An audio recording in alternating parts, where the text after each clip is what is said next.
Sa mga anak namin, ibigay nyo na sa amin kasi at the end of the day, sa inyo rin naman mapupunta yung jackpot money. Tsaka mahal na ang gas. Saan daw mapupunta yung pera? Hindi! Ibubulsa nila yun. Mahirap ang buhay ngayon. Iba pa ang kailangan ng mga tatay. It's payback time, guys. Adi, libre mo ako pag inalo lang. Isang kotse lang. Kotse, bahay, bahay! Ang maganda. Mga anak, subukan yung sagot-sagutin ka.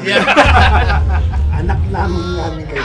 Sa totoo lang, feel ko, yung oras na pasagot, dapat 10 seconds ako. Oo nga, medyo mabagal. Medyo mabagal na yung Wala kasi. Para may chance naman. Para may chance naman kasi pag pag fair, medyo malayo yung agwat na. Senior citizen na eh. Yes. Sumasagot na pala kayo, ha?